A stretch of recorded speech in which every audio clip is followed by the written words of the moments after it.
안녕하세요. 네, 믿고 보고 믿고 찾는 채널 김상순 TV입니다. 이번 시간은 시진핑 권력 투쟁 분석 시리즈 53번째 주제로요. 뇌우외환, 고육지책, 정치쇼를 벌인 자격도 없는 시진핑의 9.3 열병식 비용은 도대체 얼마나 날렸을까요? 네, 이 내용을 좀 전하겠습니다.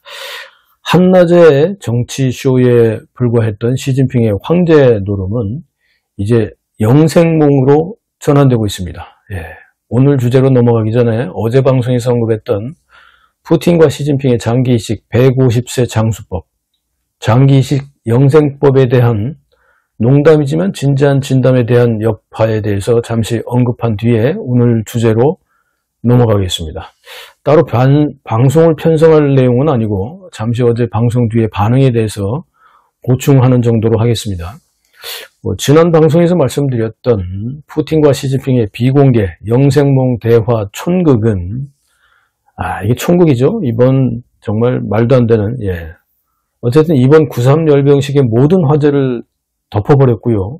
북중러 삼각연대 혹은 삼각동맹이 부각되기도 전에 전 세계의 모든 이목은 이미 푸틴과 시진핑이 천안문 막로로 올라가면서 나눈 잡담의 주제인 150세까지 이번 세계에서 살 수 있다. 시진핑이 이렇게 얘기했고 계속해서 장기 이식을 한다면 영생을 할 수도 있다. 이런 푸틴의 대화 내용이 밝혀지면서 여기에 집중되고 있습니다. 무덤에 들어가기 전부터 영생을 꿈꾸며 불로초를 찾으라고 득달했던 진나라 31대 군주이자 제6대 왕이었고 지금의 중국 땅에서 첫 번째로 통일제국을 만들고 황제라는 명칭을 썼던 진시황. 그래서 이름이 진시황이죠.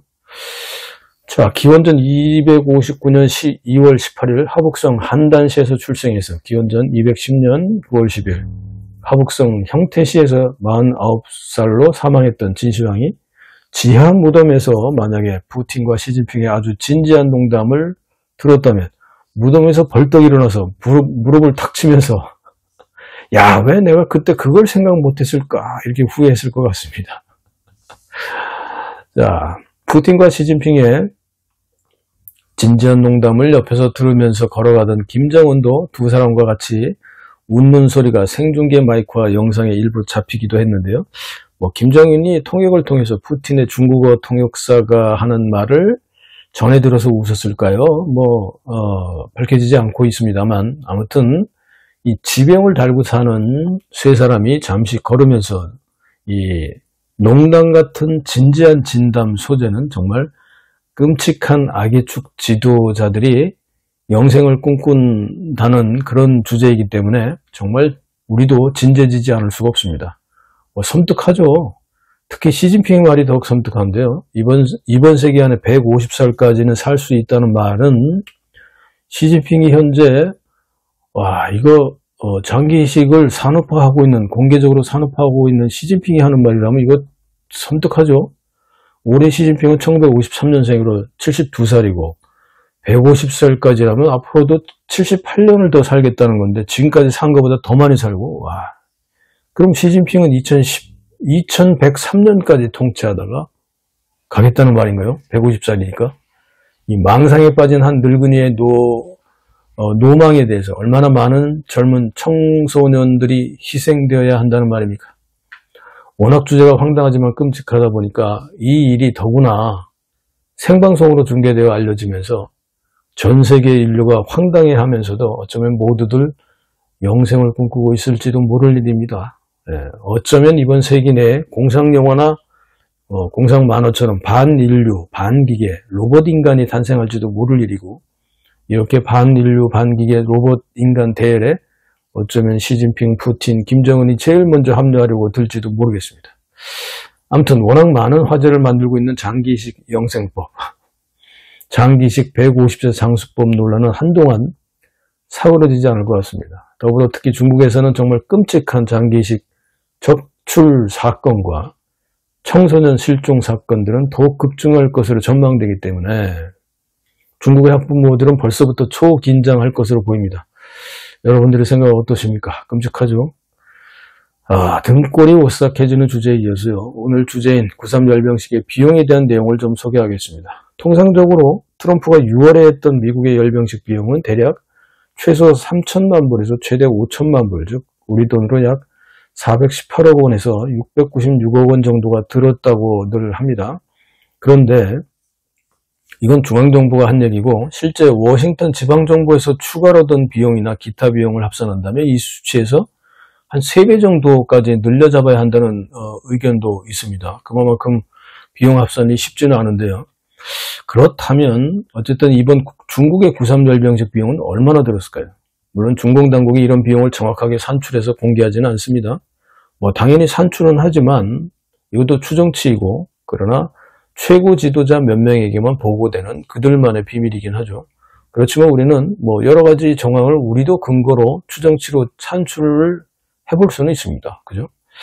자, 그래서 우선 10년 전인 2015년 70주년 열병식 행사의 비용을 추정해보면, 이거 제가 직접 AI로 또 바이두에 들어가서 AI로도 해봤는데, 약 12,000여 명의 열병부대 군인들이 참석을 했고, 보병과 기갑부대 및 미사일 등 각종 무기를 선보인 총 27개의 열병부대가 사열을 했다고 합니다. 당시에 이들이 한 달 동안 훈련 과정에 들어간 인건비라든지 식비라든지 기타 등등 이런 걸 종합하고, 열병식 행사의 보안 경찰 등 보안대와 교통 담당이라든지 또 중국 국내외의 선전 홍보비, 외국 귀빈 영접 및 접대비 등등 모두 종합해 보면 이게 한 최소 100억이 약 1조 9,500억 정도로 추산이 된다고들 지금 그 AI도 그렇고 바이두에 이렇게 나와 있는데요.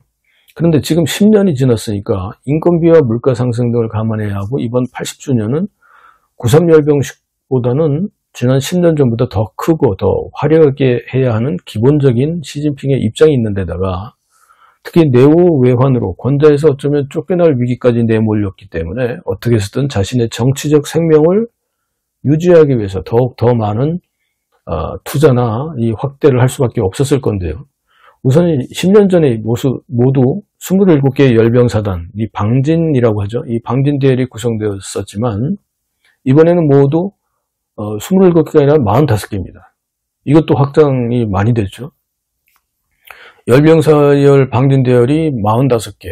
근데 이 45개는 각종 미공개된 첨단 군사무기들도 선보였고, 천안문 망루에 올라선 열병식 참관 국가들은 10년 전이나 지금 비슷하고요. 올해 26개 국가, 그리고 특히 서방 국가들, 선진 국가들은 참석하지 않았습니다. 그러나 화장실 혁명, 낙서 시위, 전봇대나 벽을 활용한 전단지 시위 등을 감시하는 인력만 새로 무려 100만 명을 임시로 고용하고, 북경의 모든 공공 화장실에 이른바 화장실 경찰까지 배치하는 천극을 벌였고요. 2022년 10월 북경의 현수막 1인 시위와 11월 벽지 시위 이후에 이런 행사가 있으면 북경의 모든 고가도로와 육교위에 감시원들을 또 조별로 고용해서 24시간 감시하죠. 이렇게 현수막 1인 시위와 전단지 살포 시위를 막으면서 여기에도 또 막대한 돈이 들어가고 있습니다. 이 대략적인 계산을 해보면 대략 5가지의 큰 비용군으로 산정해 볼 수 있겠는데요. 첫째, 45개 열병 방진 대열 중에서 보병이 한 15개 열병 대열로 보여집니다. 한 개당 훈련비 등 각종 비용을 포함해서 대략 1억 위안씩 잡아도 총 15개니까 15억 위안 정도가 되고요. 둘째, 기갑부대와 미사일이나 각종 무기 등의 열병 대열이 약 30개 정도 되는데요. 한 개당 약 5억 위안 정도를 잡을 수 있다고 합니다. 그러면 어떻게 됩니까? 45억 위안이 들죠. 이 둘을 합치면 열병 방진 대열 45개에 들어가는 것만 약 60억 위안이 최소 필요하죠. 그리고 세 번째는 맑은 환경 유지를 해야 되잖아요. 특히 열병식 당일날 폭우가 쏟아지면 안 되니까 맑은 날씨를 유지하기 위해서 북경과 북경 주변의 여러 개 이의 성과 시의 공장이나 기업들의 조업을 장기간 중단시키면서 발생하는 환경 유지 비용의 경우에도 2015년에만 계산해도 약 100억 위안이 들어갔다고 합니다. 10년이 지났으니 물가 상승, 공장과 기업 수의 증가 등등을 감안하면 이거 100억 위안보다 높게 책정해야 되고요. 넷째, 치안 유지에 들어가는 비용도 막대하게 늘어났습니다. 기존의 치안 유지비에 100만 명이나 늘어난 임시사회감시위원회 인건비만 계산해도 8월 8일부터 9월 5일까지 매일 1인당 100위안에서 직급에 따라서 200위안까지 지급이 되는데요.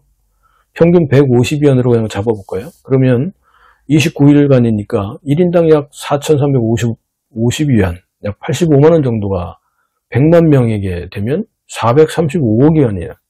야, 이러면 8조 4,899억 원이나 됩니다.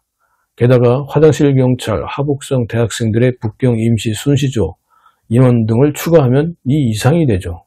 다섯째, 교통통제 관리 비용과 특히 열병식 주변 상가들은 최소한 3일 이상 휴무를 해야 하는데 천안문 광장과 자금성 등의 여행객들도 제한되니까 여기에 들어가는 비용은 아무리 적게 잡아도 약 1억 위안, 195억 정도로 추산할 수 있다고 합니다. 물론 정확하진 않지만 어쨌든 대략 이렇게 5가지의 비용을 합산해보면 대략 최소 600억 위안, 약 11조 7,084억 원이나 나옵니다. 이것도 최소 비용인데요. 참고로 대만의 국가안보부의 자료에 의하면 이번 9.3 열병식 비용은 대략 최소 360억 원억 위안, 약 7조 232억 원 정도로 추산을 하고 있다고 8월 31일자 대만 상보라는 언론에 발표가 되었는데 여기에는 북경의 100만 대군 임시감시조의 비용이나 뭐 이런 것들이 축소 산정된 것으로 볼 수 있습니다. 자, 어쨌든 이번 9.3 열병식의 비용은 추산해 보면 대만 국가안보부의 추산을 감안하고 그렇다 보면 최소 360억 위안에서 제가 산정한 최대 600억 위안, 약 7조 323억 원에서 최대 11조 7,084억 원의 막대한 돈이 투여되었습니다만 그러나 이는 단지 시진핑 일인을 위한 정치쇼에 불과한 것입니다. 천안문 막루에 오르면서 시진핑은 150살까지의 획기적인 장수 프로젝트를 푸틴과 함께 공동연구를 시행할 것까지도 다짐했을까요? 황당한 농담 같은 진담도 진짜 실현해 보려고 할 것 같지 않습니까? 이들은 제2의 진시황처럼 시진핑도 이 흉내라도 내볼 것 같지 않습니까? 예. 여러분들의 생각은 어떠십니까? 다음 방송도 9.3 열병식과 관련된 내용을 준비하겠습니다. 전할 내용이 아직 많이 남아있는데요. 예, 기대해 주시고 믿고 보고 믿고 찾는 김상순TV의 시진핑 권력투쟁 분석 팩트체크 시리즈 계속 주목해 주십시오. 현지 표현에 참여해 주신 분들께 감사드리고 시청해 주신 모든 분들께 감사드립니다. 감사합니다.